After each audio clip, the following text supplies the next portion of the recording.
ଓହୋ କଣ ତମେ ବସିବ ମ୍ୟାନେଜର ଖାତି ନାହିଁ ନା ଧର ଏଇଟା ଆରେ କଣ୍ଟା ଗୁଡିଏ ନା ଅଫିସରେ ତ କୋଳରେ ବସି ପଡୁଛ ଏଠି କଣ? ତାହେଲେ କଣ 5 ଭାଇ ପାଖରେ ଗୋଟେ ଭଲ ଲାଗିବ।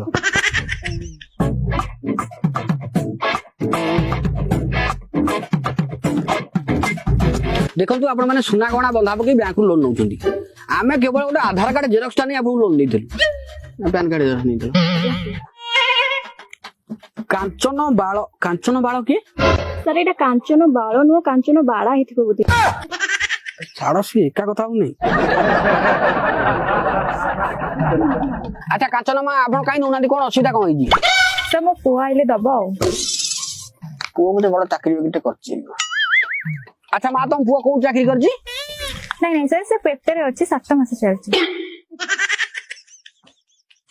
ମାନେ ସେ କୋଉ ଦିନ ପଦାକୁ ଆସିବ, ପାଠ ସାଠ ପଢିବ, ଚାକିରି ବାକିରି କରିବ, ତାପରେ ଯାଇ ତମେ ପଇସା ସୁଝିବ। ତାହେଲେ ଇଏ ଲାଗୁଛି 20-30 ବର୍ଷର କଥା। ଆମ ଦ୍ୱାରା ତ ହବନି, ଆମ ପିଲା ଛୁଆ ଆସି ଆଦାୟ କରିବେ ଆଉ କଣ। ସାର୍ ଏତେ ଦିନ ତ ଗଲାଣି, ଆଉ 20-30 ବର୍ଷ କଥା ଟିକେ ଧୈର୍ଯ୍ୟ ଧରନ୍ତୁ। ସେ ଫେଚକାମି କଥା ମୁଁ ଚଳେଇ ନେଇ। ମା ତମେ କୋଉଦିନ ଦବ? କଣ ହଉଛି ଅସୁବିଧା? ପ୍ଲିଜ ସାର୍ ପ୍ଲିଜ କର୍ପୋରେଟ ମୁଁ ଦେଇଦେବି।